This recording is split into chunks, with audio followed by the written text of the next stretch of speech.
daripada menonton video ini, anda juga mendapat ganjaran dia. Saya nak kongsikan sedikit, Brother Lim, sebelum saya ajukan soalan, di mana Alhamdulillah 3 hari yang lalu kami buat live, sama juga seperti apa yang kami buat pada malam ini.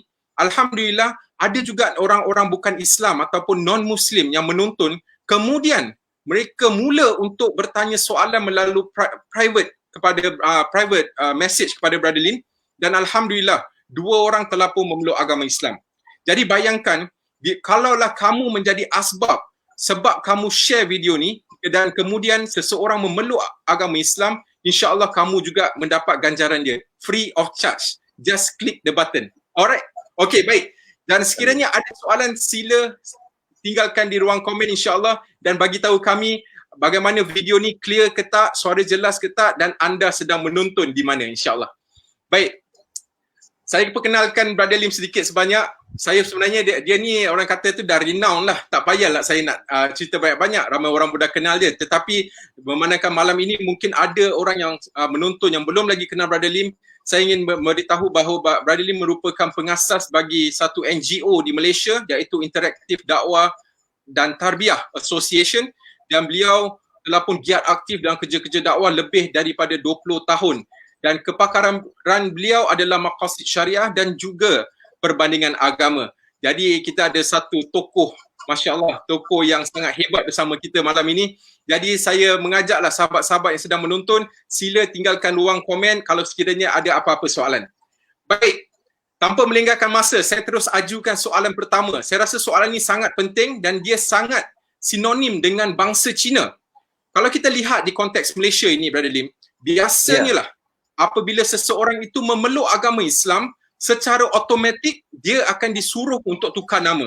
Dan biasanya kita nampaklah masyarakat setempat akan meletakkan bin Abdullah. Contohnya kalau nama dia tu Ben Ui Cui Beng, tiba-tiba jadinya tinggal jadi mungkin Muhammad bin Abdullah Ui saja. Dia dah tinggallah nama-nama je. Jadi saya difahamkan juga nama orang Cina ni sangat unik. Sebab apa? Dia mengandungi nama keluarga, nama keturunan, yang akhir sekali baru nama dia sendiri. Jadi mungkin Brother Lim boleh memberi sedikit penjelasan ataupun pencerahan, apakah menukar nama ini adalah satu kewajipan dalam agama Islam? Silakan. Tafadhal mashkura. Bismillah, alhamdulillah. Assalamualaikum warahmatullahi wabarakatuh. Apa khabar semua? Alhamdulillah. Soalan yang agak biasa orang tanya. Sebenarnya terus kepada soalan yang ditanya oleh Brother Fadli tadi, Islam datang ni bukan untuk menghapuskan perkara-perkara yang bercanggah dengan syariat Islam. Islam, kalau apa-apa yang dibawa, mana-mana bangsa, mana-mana satu bangsa di dunia, contohnya apa-apa budaya, selagi budaya tu tidak bercanggah dengan syariat Islam, Islam tak ada masalah.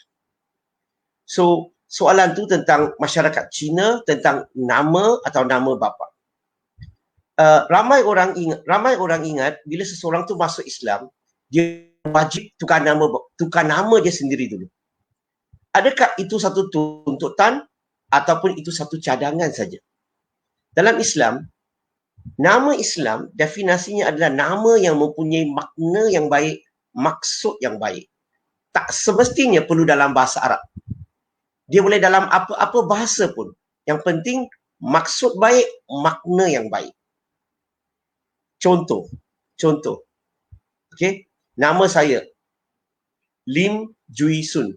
Lim sebenarnya tuju kepada nama keluarga. Bukan nama saya sebenarnya. Saya daripada pokok Lim ini, keluarga Lim ini, family Lim. Family tree sebenarnya. Dan Lim tu nama keluarga. Okey, dia tak ada mengena dengan Lim Gotong. Nama kedua, Jui, dituju kepada nama keturunan, generation name. Okay, saya bergenerasi yang ke-27 dalam keluarga Lim. Sun, barulah nama diri saya. Lim Jui Sun bererti menuju kejayaan. So, itulah nama Islam sebenarnya. Ada orang ingat, bila masuk Islam, dia perlu tukar. Buktinya, tak semestinya kita perlu tukar.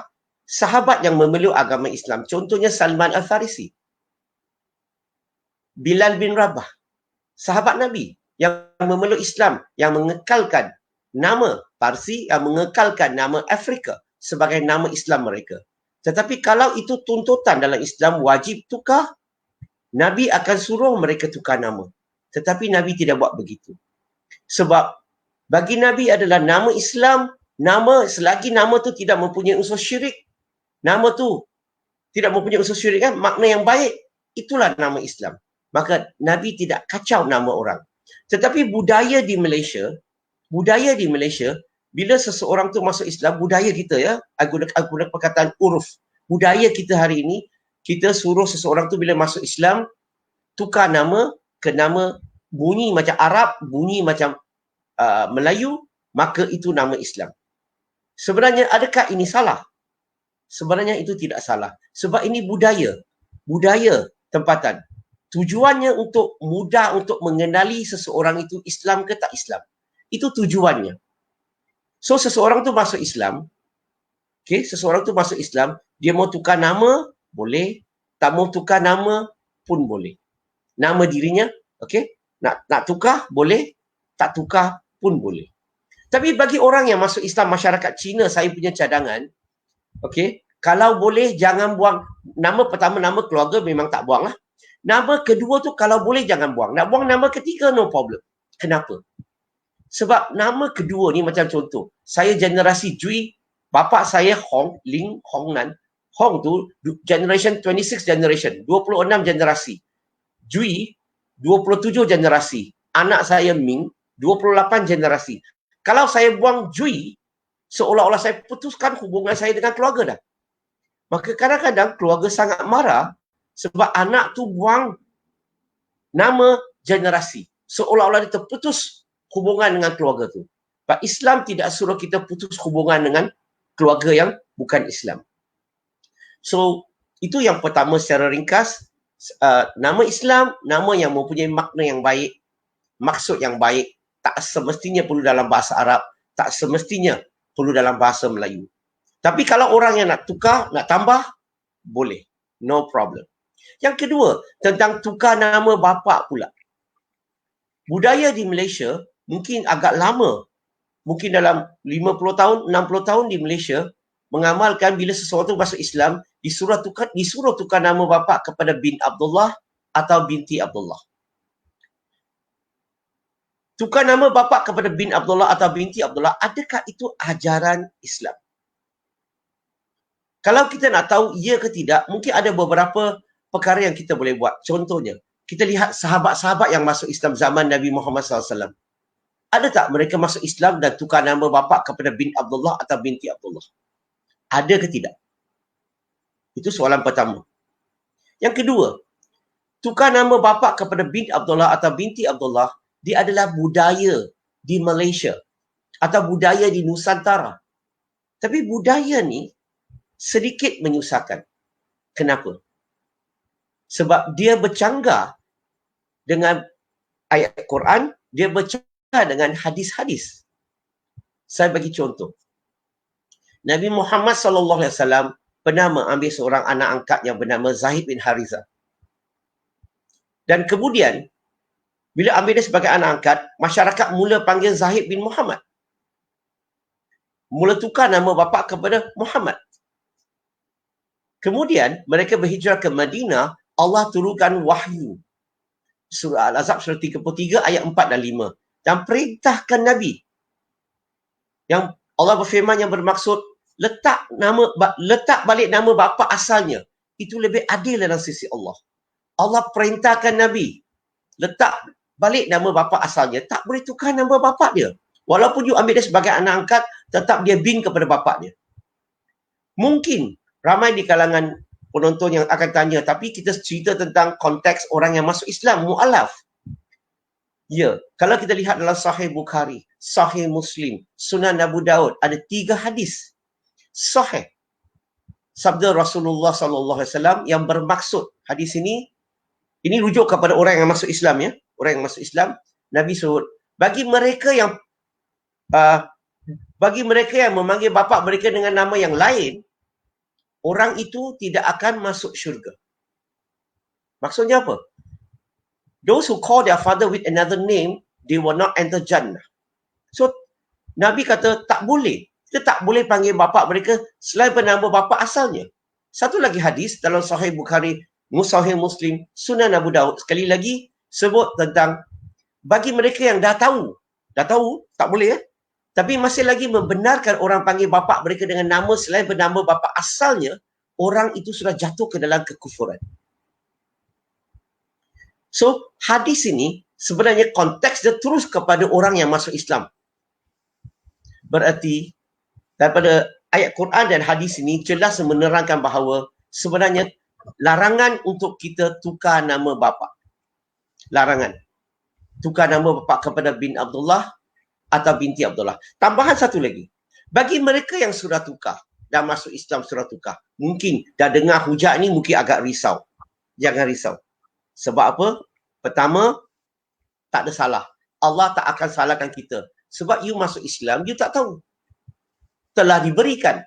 Dan sekarang ni kalau nak undo, nak ubah balik, banyak susah. You punya bank account, you punya EPF, you punya insurance, you punya harta dan sebagainya. Yang akan menyusahkan. Maka Allah tidak akan salahkan orang yang telah tukar nama jadi bin Abdullah. Itu yang pertama.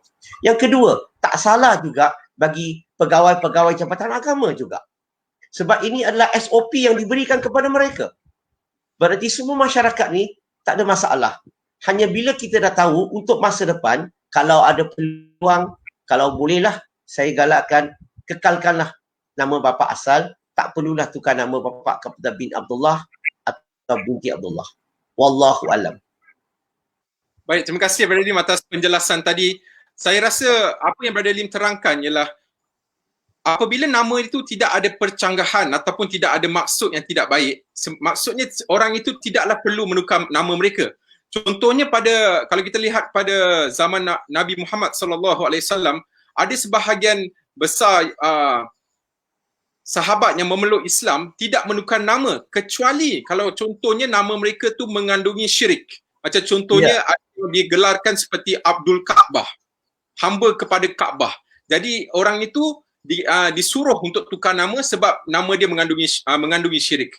Jadi Brother Lim, saya rasa juga dan daripada apa yang saya observe ataupun saya perhatikan, iaitu apabila seseorang itu memeluk Islam dan dia kekalkan nama, sebenarnya ia adalah satu advantage ataupun dia adalah satu kemudahan kepada orang itu untuk buat dakwah. Sebab di antaranya contoh saya bagi macam di barat seperti Gary Miller. Dia itu telah pun memeluk Islam tetapi nama dia tetap dikekalkan sebagai Gary Miller. Jadi bila dia berdakwah ataupun dia menyampaikan Islam kepada orang lain, orang menjadi keliru. Kenapa nama engkau nama orang barat tetapi engkau memeluk Islam? Jadi itu sebenarnya membuka ruang. Sebenarnya ini satu advantage lah bagi orang-orang yang memeluk agama Islam. Malaysia terutamanya. Masyarakat bukan Islam di Malaysia, sebenarnya ini perkara mungkin dah tak baru, tetapi bagi ramai bukan Islam di Malaysia, bila mereka dapat tahu bahawa boleh kekalkan nama, mereka seronok sebenarnya. Saya sangat setuju Brother Lim.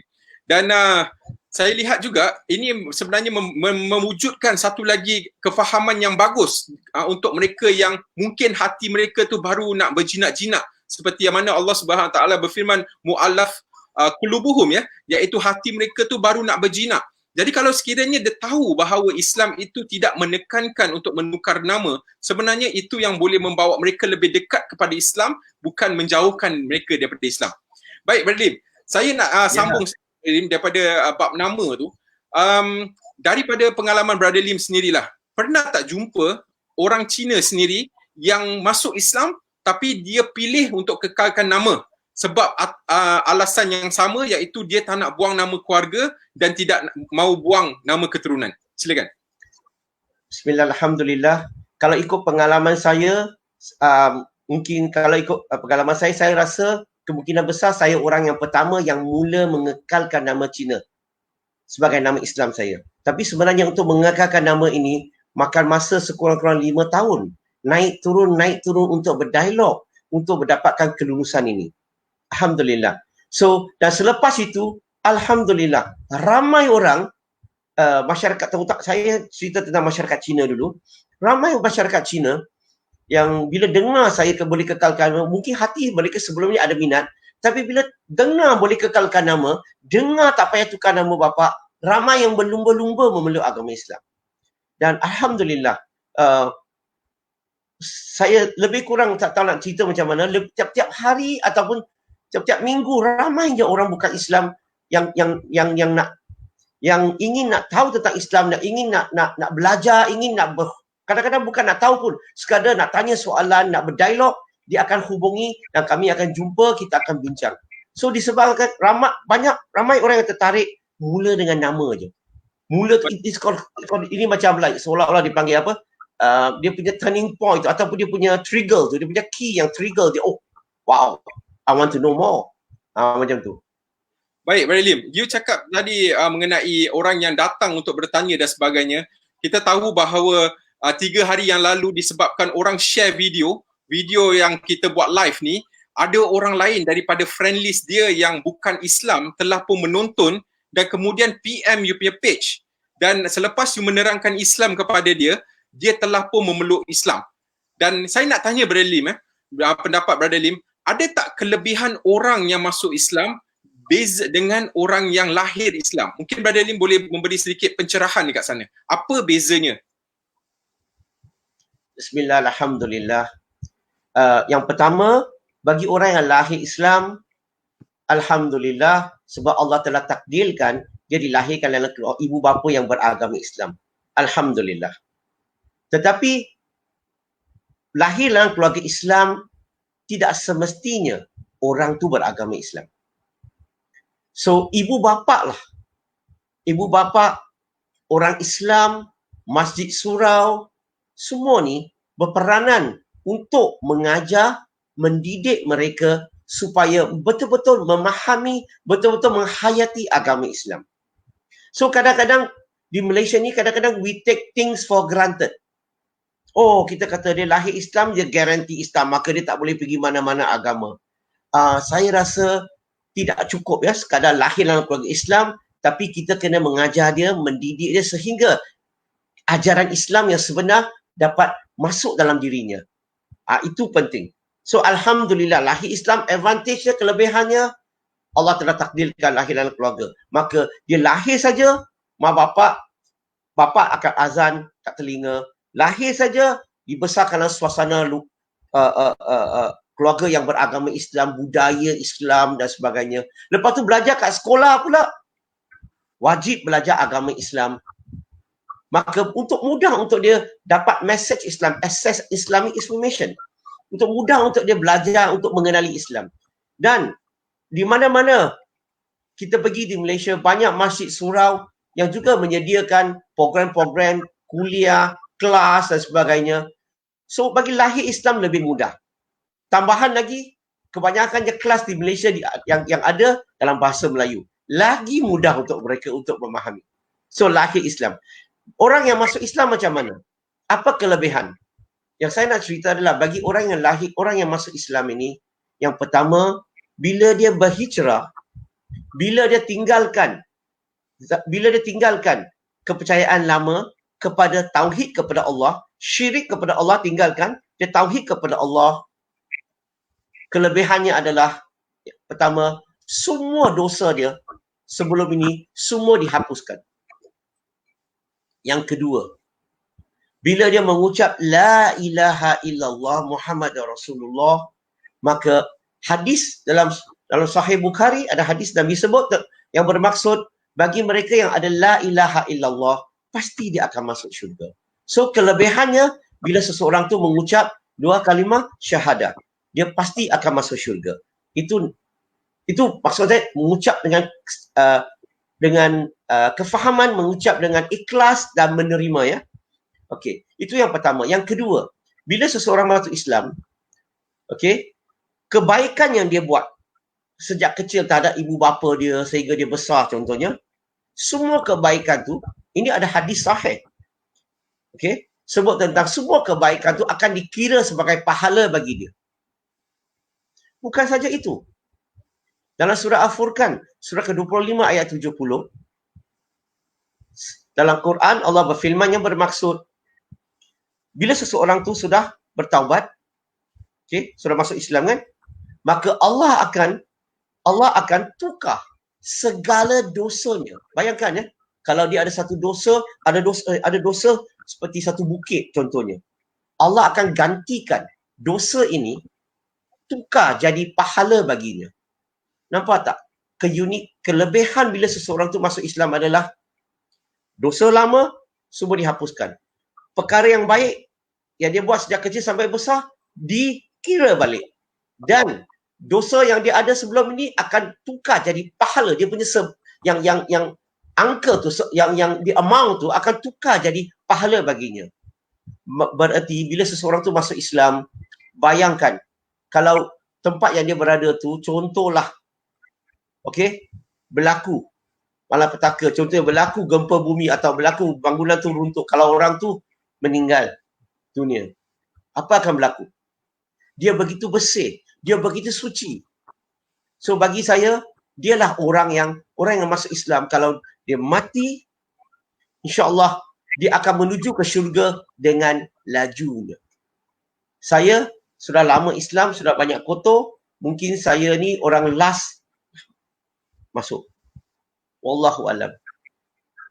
Baik, Brother Lim, you tadi ada sebut mengenai orang Islam yang lahir Islam itu tidak semestinya dia itu akan orang kata tu akan praktis Islam. Betul tak? Jadi saya nak tanya, bukan betul statement yang kadang-kadang kita dengar, orang yang paling layak menyampaikan Islam adalah orang yang contohnya lahir Islam sendiri. Sebab kadang-kadang maaf kata ada mungkin orang yang komen, kau ni baru masuk Islam, takkanlah kau yang nak pergi terangkan orang lain tentang Islam. Jadi dia tu mewujudkan satu persoalan, sejauh manakah kelayakan seseorang itu, siapa sebenarnya lebih layak menyampaikan Islam? Orang yang lahir Islam ke, atau orang yang memeluk Islam ke, atau sebenarnya sama saja? Silakan Brother Lim. Alhamdulillah, soalan yang cantik, soalan yang menarik. Sebenarnya dia terpulang.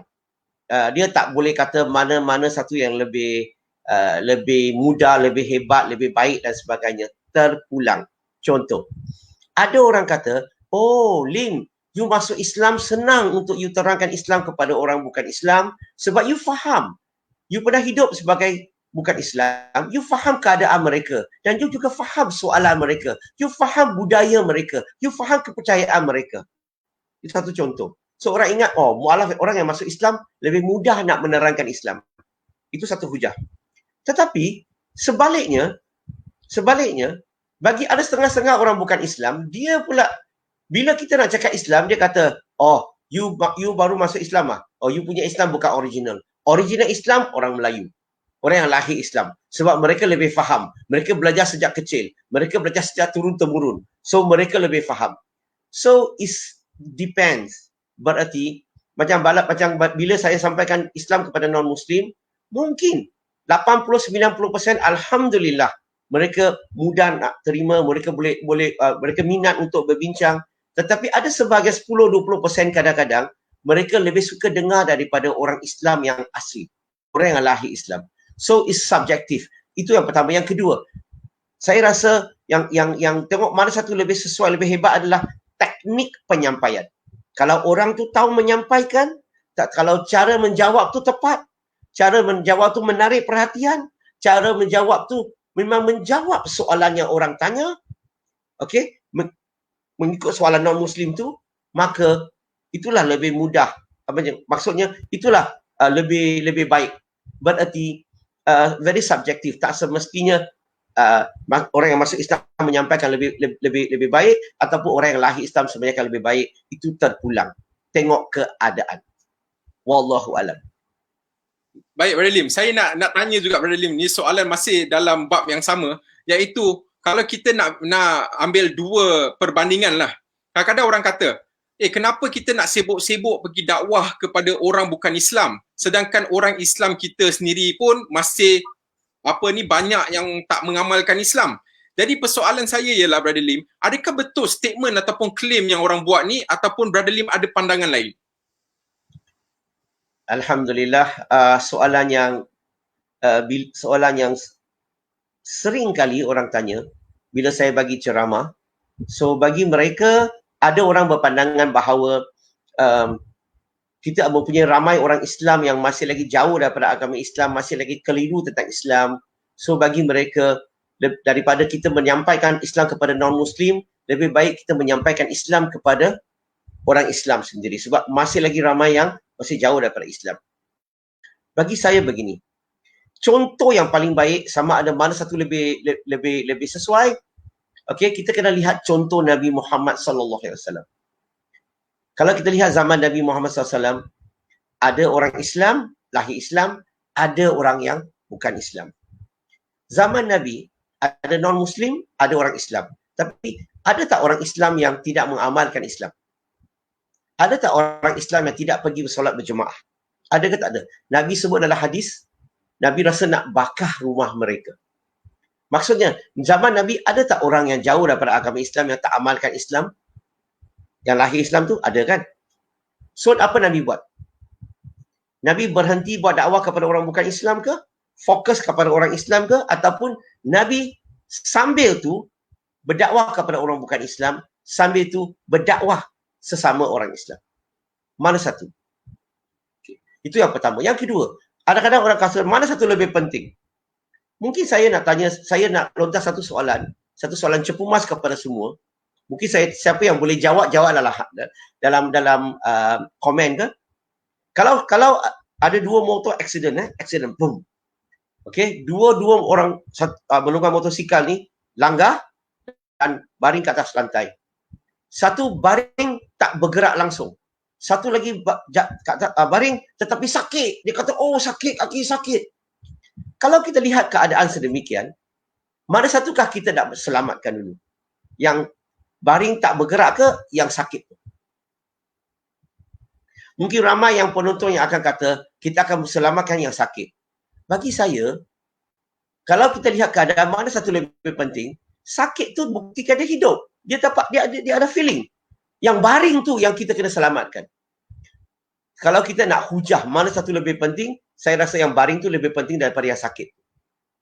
Tetapi dalam Islam, bukan mana satu lebih penting. Dakwah ni kepada orang bukan Islam ke sesama Islam ke, tengok keadaan. Kalau contohnya kita duduk dalam satu suasana, satu tempat atau pergaulan yang kita ada, tempat kerja kita, kalau majoritinya orang Islam, maka kerja kita mungkin boleh fokus lebih kepada sesama Islam, mungkin sedikit non-Muslim.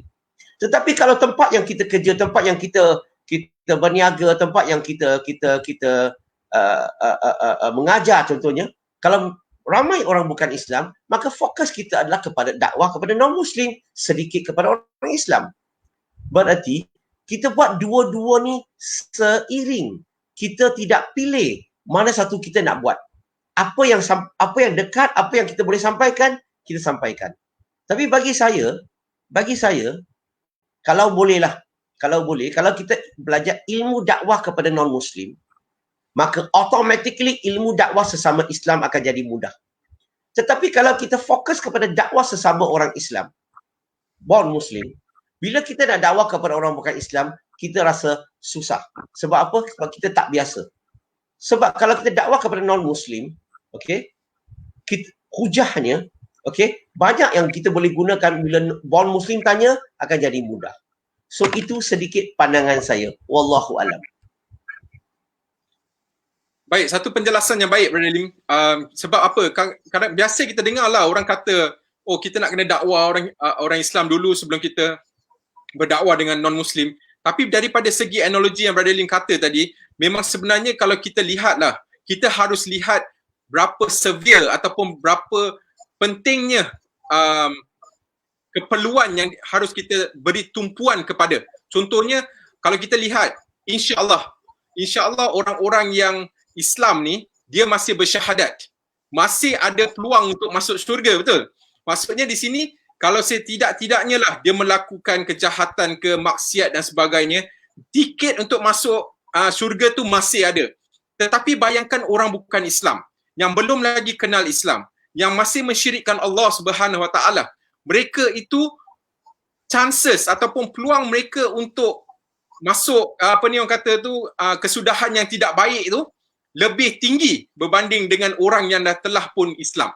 Jadi satu, saya rasa penjelasan yang baik, dan juga Brother Lim ada sebut, kalau kita lihat pada sirah Nabi Muhammad SAW, Nabi juga apabila berdakwah, dia bukan hanya tumpu kepada orang Islam saja, malah dia tumpu kepada golongan munafik, golongan fasik, golongan yang musyrik, dan juga ahlul kitab.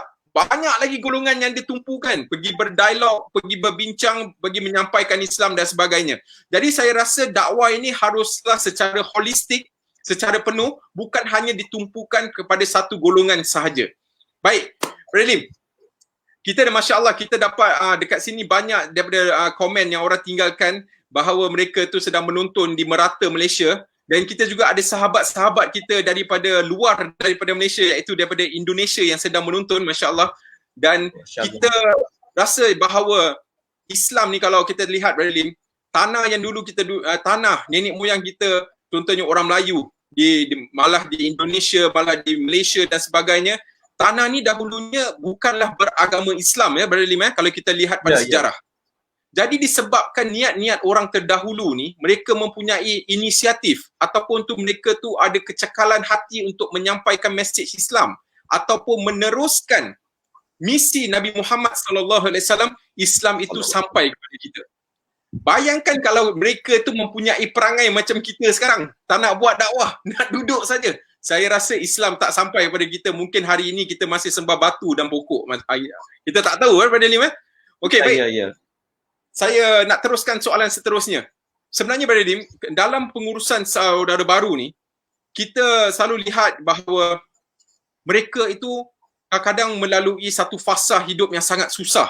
Sebabnya, masuk saja Islam, mereka itu seperti orang kata tu overload with information, ataupun mereka tu diberikan banyak sangat maklumat sampai mereka sendiri pun susah nak cerna, susah nak digest. Atas sebab dahlah kita masuk agama baru tu, dia tidak faham. Kemudian secara dengan tempoh masa yang singkat tu, banyak yang dia nak kena pelajar. Jadi apakah cara yang paling terbaik untuk kita mengajar seorang yang telah pun yang baru sahaja memeluk agama Islam? Mungkin Brother Lim boleh kasih beberapa tips, insya-Allah. Bismillah, alhamdulillah. Soalan yang menarik. Macam mana kita nak mengajar, cara mengajar kepada orang yang masuk Islam. Saya gunakan bagi satu analogi sajalah. Senang mungkin kita nak dapat ideanya. Sebab detail tu perlukan masa yang panjang. Macam kita nak bina sebuah rumah. Apa kita buat dulu? Terus bina ke? Ataupun kita akan apa? Mula panggil arkitek untuk lukis rumah tu dan sebagainya, design rumah tu dan sebagainya. Contoh Okey. So, kita bila mengajar mu'alaf ini, mula bagi dia satu gambaran dulu. Satu gambar rumah dulu. Macam mana nak bina rumah tu. Bagi dia satu idea dulu. Maka bila kita nak mengajar mereka, cadangan saya adalah, kalau boleh, kurangkan bincang tentang hukum, hakam banyak sangat. Fokus kepada biar mereka mengenali Allah dulu. Mengenali Allah dulu. Mengenali Nabi Muhammad SAW dulu. Mengenali Nabi-Nabi sebelum itu dulu. Tentang akhlak dulu. Tentang moral dulu. Dan sebagainya. So, fokus kepada message akidah dulu. Dan kalau kita lihat, Quran diturunkan kepada Nabi Muhammad SAW 13 tahun. Quran diturunkan di Mekah. Dan majoriti ayat-ayat dalam Mekah menceritakan tentang ayat-ayat akidah. Ayat-ayat akidah. Dan kemudian bila akidah mereka dah mantap, mereka berhijrah ke Madinah, barulah Allah turunkan ayat-ayat hukum hakam sedikit demi sedikit. So mula dengan akidah, fiqh sedikit demi sedikit. So bila akidah dia dah mantap, bila kita bubur hukum hakam, mudah dia nak terima. Macam contoh, kalau kita bina sebuah rumah, bangunan tinggi contohnya, kalau kita bina tiang itu dengan kukuh, okey, dan kemudian kita naik batu bata, senang tak batu bata tu nak naik? Senang. Tetapi kalau tiang belum dibina dengan elok, kita naik batu bata, kita buat ceiling, kita buat interior design, bangunan tu boleh runtuh bila-bila masa. So cadangan saya adalah bila mengajar mu'alaf ni fokus kepada akidah. Kalau akidah selesai, hukum hakam mudah mereka nak terima. Saya bagi contoh. Zaman mula-mula 13 tahun tu, kalau kita masih ingat lagi, mungkin saya ada sebut sebelum ini, adalah contohnya arak ya. Para sahabat masih minum arak di Mekah walaupun dah masuk Islam. 13 tahun mereka masih lagi minum. Islam, amalkan Islam, solat, puasa dan sebagainya, tapi masih lagi minum. Allah tidak mengharamkan, Nabi tidak mengharamkan lagi. Allah mendidik. Sebut arak, Allah sebut tentang arak dia ada sedikit kebaikan, banyak kemudaratan. Jangan pergi solat dalam keadaan mabuk. Allah didik, Allah bagi pengingatan. Tetapi bila akidah dah mantap berhijrah ke Madinah, pada tahun ke-17, barulah Allah haramkan arak. Pada masa itu, sahabat punya akidah yang sudah sangat kukuh. So, mereka ni terus berhenti daripada minum. So, itulah cadangan saya. Sebab ramai yang rasa Islam itu susah nak belajar sebab dia ni bukan bagi banyak information sangat. Tetapi bagi dia banyak hukum hakam. Kita membebankan. Seolah-olah dia belum minat nak main permain satu game tu. Kita mula cakap dengan dia, oh, ini salah, ini dosa, ini haram, ini. So kita bagi dia tahu semua ni, undang-undang sehingga dia tak ada minat nak belajar sukan atau mainan itu. So bagi saya dalam Islam mula dengan akidah, pelan-pelan, dan kita hukum hakam sedikit demi sedikit. Dan itu yang pertama. Yang kedua, gunakan bahasa yang mudah. Kurangkan bahasa Arab. Dan yang ketiga, bila isu fiqh, sering kali mu'alaf akan tanya, kalau boleh ada isu fiqh, saya galakkan muslimin muslimat, kalau boleh, cuba lihat ayat yang dia tanya tu, ada khilaf tak? Berarti, sama soalan yang dia tanya tu tentang hukum hakam ni, adakah itu qat'i subut, qat'i dilalah? Okey? Kalau qat'i subut, qat'i dilalah, tak ada masalah. Tetapi kalau ada zan ni, kadang-kadang bila soalan daripada mu'alaf, kita cuba tengok ada tak khilaf, ada tak pandangan yang lain di kalangan mazhab tu. Sebab kita cari pandangan yang lebih mudah. Sebab berdakwah kepada mu'alaf ini, perkara yang sangat penting adalah permudahkan. Jangan susah-susahkan. Beri berita baik dan jangan menakut-nakutkan. So ini sedikit cadangan saya. Wallahu a'lam. Baik, terima kasih Ralim. Sebelum saya lanjutkan, satu penjelasan yang baik di mana kita kalau nak pemudahkan orang yang contohnya baru saja memeluk agama Islam, kita jangan menakut-nakutkan ya. Dan saya rasa ini juga boleh digunakan kepada orang yang baru nak berhijrah. Maksud saya baru nak berhijrah ni ialah mereka yang mungkin dahulunya tidak mengamalkan Islam walaupun lahir dalam keluarga Islam. Kita janganlah suka berpaksa-paksa ataupun macam contohnya, oh orang tu belum bersedia lagi untuk pakai hijab, kita dah terus cakap dengan dia, engkau mesti kena pakai hijab dan kau mesti nak kena solat 5 waktu. Oh, kau mesti nak kena buang semua tabiat-tabiat yang tidak baik. Jadi saya rasa ini juga satu hijab tu. Ya. Maaf ganggu sikit. Hijab kalau kita sebut dalam 13 tahun di Mekah Allah tidak wajibkan hijab. Hijab ni tahun yang ke-19. Ya. So bagi saya, ya, tutup aurat tu wajib, tetapi perlahan-lahan ikut keadaan. Okey, baik Ralim. Terima kasih atas tambahan tu. Jadi saya nak mengajak sahabat-sahabat yang sedang menonton ni, sila share dan komen, tinggalkan soalan anda. InsyaAllah dalam masa lagi 10 minit sebelum kami akhir, kami akan menjawab soalan-soalan anda. Dan sesiapa yang ada kelebihan yang ingin menyumbang kepada dakwah, malah kalau kita lihat ada yang mengatakan kat dalam komen mereka rasa segan ataupun malu sebab orang yang diberi hidayah yang memeluk Islam yang buat kerja-kerja dakwah, malah orang yang lahir Islam tak buat kerja dakwah. Saya pun terasa hati jugalah kat situ. Jadi sekiranya anda tidak mampulah nak turun padang buat kerja-kerja dakwah ni, bolehlah sumbang kepada IDT, nombor tertera dekat dalam skrin. InsyaAllah wang yang anda sumbang itu tidak akan, apa ni orang kata tu, tidak akan rugi. Mereka boleh bawa boleh silakan. Sebenarnya bukan orang yang masuk Islam buat dakwah saja. Orang yang lahir Islam lagi ramai yang buat dakwah.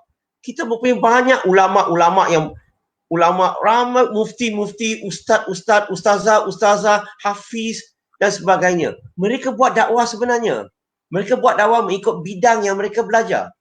Sebenarnya disebabkan mereka lah yang pergi mengajar agak Quran, mengajar hadis, mengajar usul, mengajar hukum hakam dan sebagainya. Sebab itulah kita masuk Islam punya orang tak perlu mengajar bidang tu. Sebab mereka yang dah buat kerja-kerja groundwork supaya untuk kita ni fokus kepada non-Muslim. So kita sebenarnya complement one another. Kita bukan, oh yang masuk Islam buat, yang lahir Islam tak buat. Sebenarnya yang lahir Islam orang Melayu lagi banyak yang buat dakwah. Tapi bidang yang mereka buat. So bukan tak buatnya, sebenarnya saya nak berterima kasih kepada mereka. Disebabkanlah ustaz-ustaz, ulama-ulama, mufti-mufti semua ni yang buat kerja-kerja semua tu, kita hanya perlu fokus kepada apa? Hanya fokus kepada dakwah non-Muslim atau menjaga mu'alaf.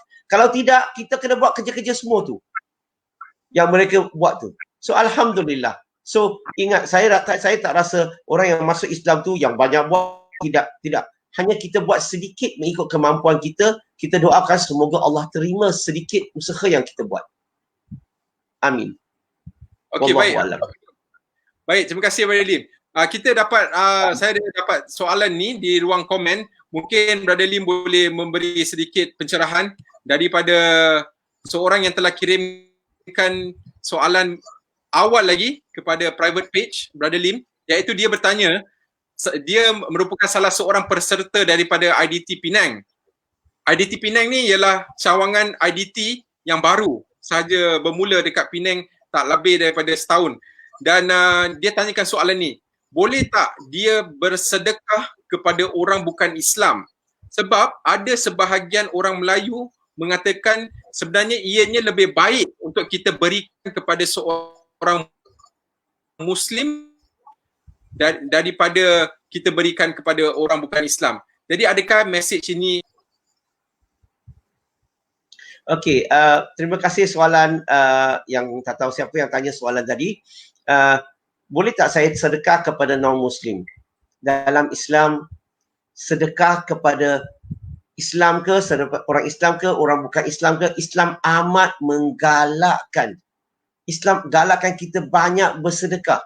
Kalau kita ingat lagi, wasiat Nabi, khutbah Nabi, ceramah Nabi yang pertama semasa Nabi berhijrah ke Madinah, apa Nabi buat? Nabi suruh apa? Sebarkanlah, wahai manusia, dia kata, sebarkanlah salam dan berilah makanan. So kita sebenarnya, boleh tak kita sedekah? Boleh sedekah, bagi makanan, bagi bantuan. Islam galakkan kita buat. Dan kita doakan sedikit yang bantuan, sedekah yang kita bantu, Allah dapat lembutkan, buka hatinya kepada Islam. Dan Islam, Nabi sebut lagi, bina silaturahim, rapatkan silaturahim. Sama ada Islam ke tak Islam, kita kena bina silaturahim. Dan akhir sekali Nabi sebut, bangunlah malam untuk buat tahajud. Berarti dalam Islam, Islam menggalakkan kita. Bila buat kebajikan, buat kebaikan, tak perlulah tengok Islam ke tak Islam. Kita bantulah apa yang boleh. Dan Nabi juga sebut dalam hadis sahih, sebaik-baik di kalangan kamu adalah mereka yang paling berguna untuk masyarakat. Kita sepatutnya, the best among you are those who are most useful to the society. Kita sepatutnya jadi berguna untuk masyarakat. Berbantulah sesiapa saja. Macam bulan Ramadan ini, Alhamdulillah, IDT dan juga banyak majoriti NGO di Malaysia, sama ada Islam atau tak Islam, banyak buat kebajikan. Dan kita buat kebajikan ni, kita bantu semua. Kita bantu semua. Macam insyaAllah esok di Kuala Lumpur kami akan pergi edarkan bantuan makanan asas kepada keluarga-keluarga yang di Kuala Lumpur ni. Kita bagi semua. Kita ada orang India, kita ada orang Cina, kita ada orang Melayu, semua kita bantu. So bagi saya, bila kita nak sedekah, kita sedekahlah. Okey? Kerana Allah Subhanahu Wa Taala. Kita sedekah macam Nabi Muhammad SAW, baginda sendiri. Kalau kita masih ingat lagi, bila Fathu Mekah. Oh, belum. Satu cerita lagi tentang dulu-dulu masa Mekah tu dalam keadaan susah. Nabi minta sahabat hantarkan emas untuk membantu orang Mekah yang susah.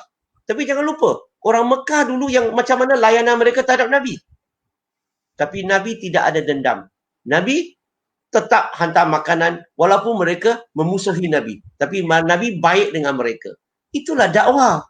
So bagi saya setuju. Kita kena bantu sesama Islam, saya setuju. Tetapi pada masa yang sama, kita juga kena bantu orang yang bukan Islam. Itulah dakwah yang kita kena lakukan. Wallahu alam. Baik, terima kasih Brother Lim atas penjelasan tadi. Saya rasa kita sebagai umat Islam ni, kita janganlah sibuk sangat. Kadang-kadang kita tu nak hiraukan tentang, oh aku ni Islam, dia ni bukan Islam, aku tidak boleh membantu. Sebenarnya kalau kita lihat daripada sudut bagaimana Nabi Muhammad SAW melayan masyarakat di Madinah, baginda SAW memberi, tak kira dia tu beragama apa.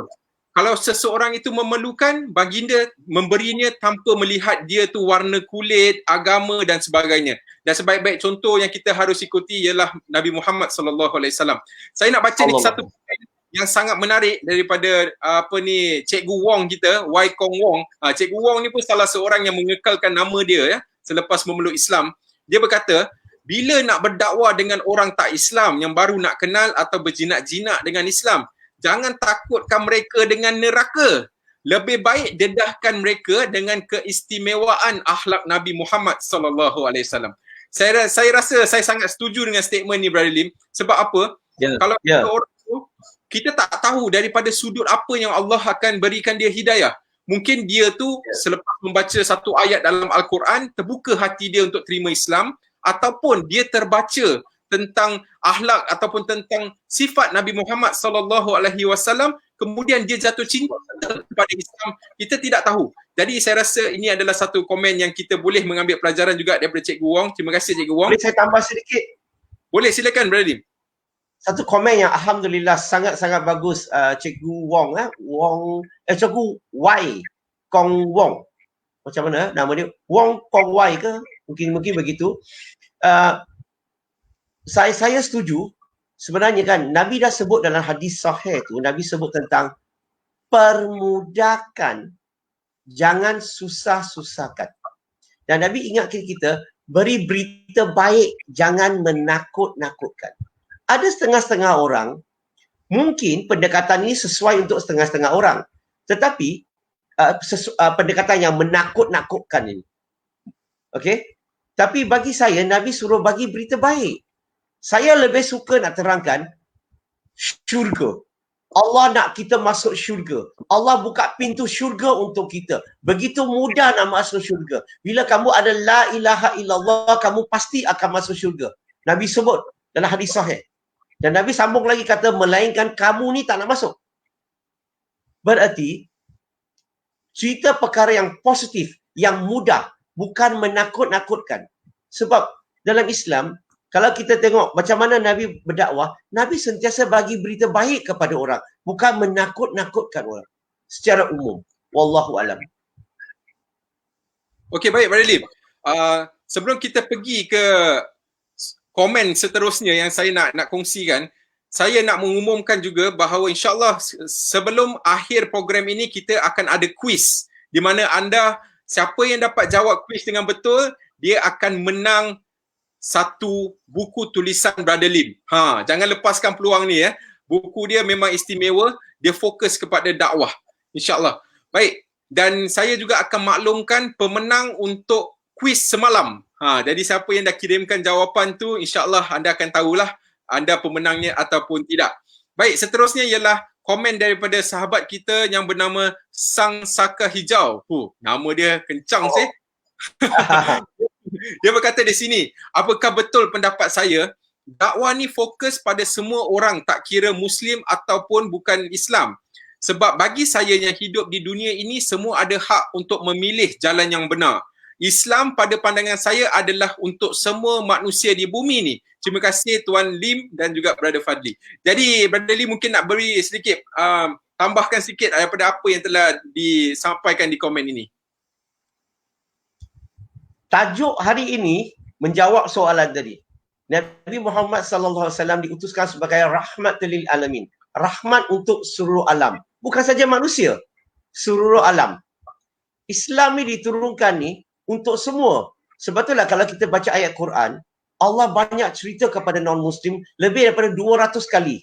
Ya ayuhan nas. Allah cakap dengan apa? Semua manusia. Tapi sebab itulah sedihnya hari ini, bila kita menyampaikan Islam, Kadang-kadang penyampaian kita ni bukan universal. Maka message tu hanya sesuai kepada orang Islam tapi kurang sesuai kepada orang bukan Islam. Maka jawapan kita kena fokus bila menyampaikan berhujah atau berdialog, fokus kepada jawapan yang universal. Berarti lahir Islam boleh terima, non-Muslim pun boleh terima. So itulah sedikit pandangan saya. Memang saya setuju Islam untuk semua.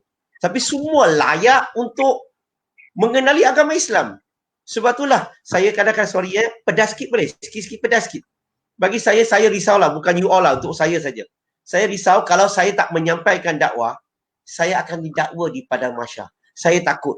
Sebab itulah saya nak menyampaikan gila-gila, okey, supaya saya terlepas daripada bertanggungjawab untuk menjawab di depan Allah. Kenapa nanti orang saman saya di padang mahsyar, saya risau. So bagi saya, kalau saya tak berdakwah, saya risau saya akan didakwa. Wallahu alam. Baik, ada satu soalan Brother Lim yang ditujukan kepada kita. InsyaAllah Brother Lim boleh memberi sedikit penjelasan kepada sahabat kita yang bertanya, iaitu bernama Muhammad Kamil. Dia tanya di sini, Assalamualaikum, adakah salah bagi non memberi salam kepada Muslim? Non-Muslim memberi salam kepada Muslim. Adakah itu satu kesalahan? Silakan Brother Lim. Bismillah, alhamdulillah. Terima kasih Muhammad Kamil. Kalau Muhammad Kamil pernah pergi ke tanah Arab, maka Muhammad Kamil tu tak akan rasa ini soalan ni mungkin kita boleh buang lah. Sebab di tanah Arab ni, jumpa orang Yahudi, jumpa orang Kristian, jumpa orang free thinker, jumpa orang Islam. Masing-masing semua jumpa satu sama lain. Assalamualaikum, waalaikumsalam. Okay?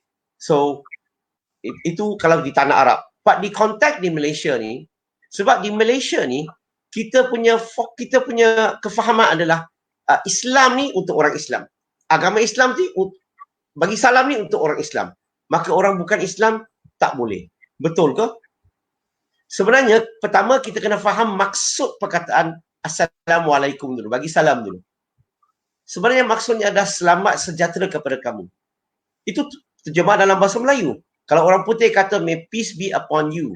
Kalau dalam bahasa Cina, yuan ni ping an. So kita mengucap selamat sejahtera kepada orang, baik ke tak baik? Hanya dalam bahasa Arab.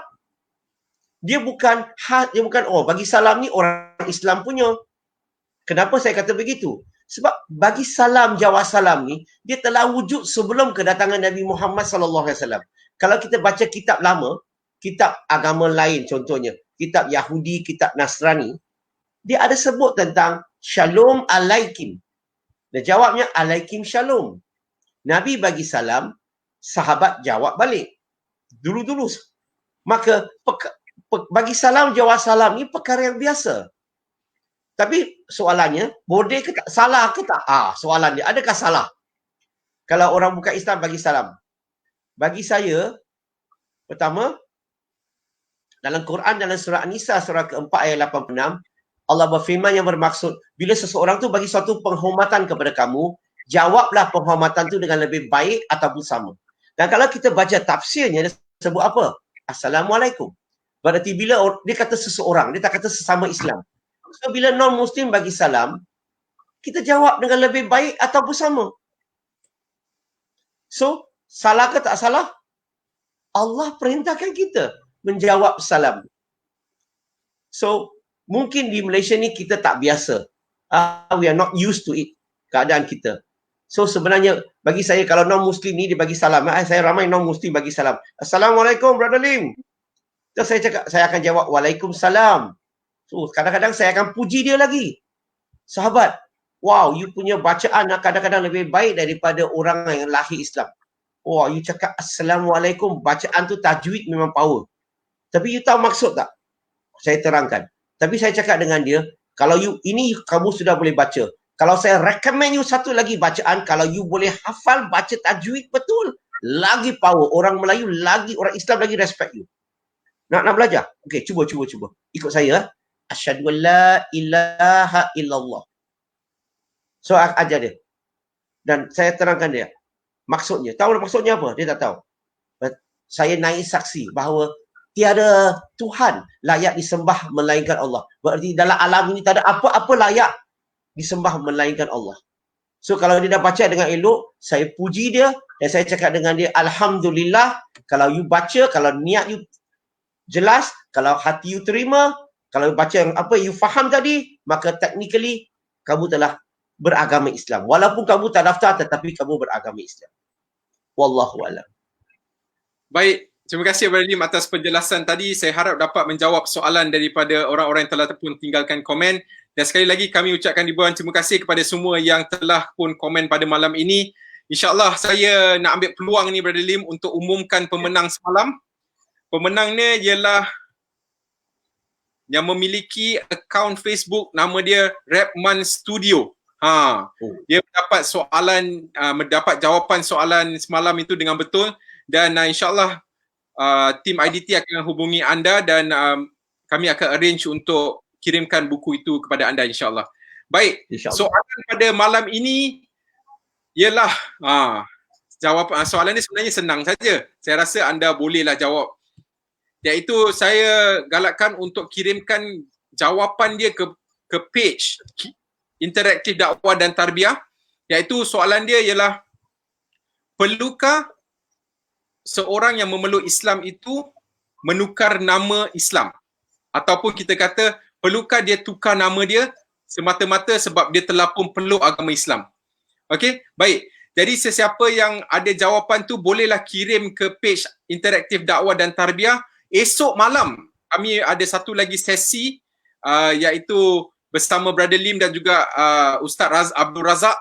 Bukan malam. Dia selepas asar pukul 5 petang hingga 6 petang tentang satu topik yang menarik sangat, iaitu diberi tajuk Hari Raya Tanpa Raya. Tajuk dia unik kan? Hari Raya Tanpa Raya. Dan mereka berdua akan bergabung dan mereka akan bincangkan tentang isu-isu semasa insya-Allah. Baik, akhir sekali Brother Lim, kalau you ada sedikit pesanan yang you nak kongsikan dengan mereka yang sedang menonton, bolehlah silakan berikan insya-Allah. Bismillah, alhamdulillah kepada penonton-penonton yang menonton program IDT bersama IDT Ramadan bersama IDT, dan saya galakkan disebabkan MCO ni kita banyak berkomunikasi melalui Zoom, melalui media masa, dan selepas MCO ni saya galakkan muslimin muslimat ada peluang datang hubungi IDT untuk bersama-sama dengan IDT untuk mengikuti kursus, mengikuti latihan, praktikal dan sebagainya. IDT menyediakan macam-macam program. Dan last kali insya-Allah selepas MCO ni, insya-Allah IDT akan buka satu cawangan. Selain pada di Kuala Lumpur, Wangsa Maju, kami ada satu cawangan di Penang, kita akan buka lagi satu cawangan di Kota Kinabalu. So doa-doakanlah bagi mereka yang ingin nak terlibat dalam program, terlibat dalam dakwah IDT, menyumbanglah kepada tabung IDT supaya kita dapat mulakan satu cawangan lagi di Kota Kinabalu untuk menyampaikan mesej Islam kepada masyarakat di situ. Wallahu a'lam. Baik, terima kasih banyak Brother Lim, dan insya-Allah kita Allah pemudahkan segala urusan kita insya-Allah untuk terus majukan lagi dakwah bukan hanya di Malaysia tetapi di luar negara juga. Dan kepada sahabat-sahabat yang sedang menonton, bolehlah pergi ke page Brother Lim, baru saja dia muat naikkan ataupun dia upload bagaimana teknik Brother Lim telah menyampaikan dakwah ataupun menyampaikan Islam kepada seorang Mak Saleh di London.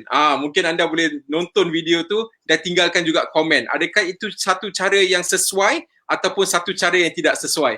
Jadi kami ingin mendengar daripada anda dan mudah-mudahan ianya telah akan memberi manfaat. Dan saya menggalakkan juga sahabat-sahabat yang sedang menonton, kalau ada kawan yang bukan Islam, yang ada minat tentang Islam tapi anda tidak tahu macam mana nak menerangkan dia, bolehlah hubungi kami. Kami bersedia menolong. Kalau anda tak tahu, anda recommend saja, insya-Allah anda akan menjadi asbab kepada mereka. Itu kalau sekiranya dia memeluk agama Islam, anda akan mendapat satu ganjaran yang sangat besar di sisi Allah Subhanahu Wa Taala. Jadi kalau tak tahu nak berdakwah, no problem. Kami bersedia di sini untuk membantu. Recommend kepada kami biar kami buat kamilah yang akan menerangkan Islam itu kepada mereka, insya-Allah. Baik, sekali lagi saya ucapkan ribuan terima kasih kepada Brother Lim dan juga semua yang sedang menonton, dan teruslah sokong, sumbang dan share video ni, insya-Allah. Semoga ianya akan memberi manfaat kepada orang lain, insya-Allah. Daripada kami berdua, kami mohon maaf sekiranya ada salah ataupun silap daripada penyampaian kami, dan kami akhiri dengan tasbih kifarah dan suratul Asr. Subhanakallahumma wa bihamdika asyhadu an la ilaha illa anta astaghfiruka wa atubu ilaik. A'udzu billahi minasy syaithanir rajim. Bismillahirrahmanirrahim. Assalamualaikum warahmatullahi wabarakatuh. Waalaikumsalam.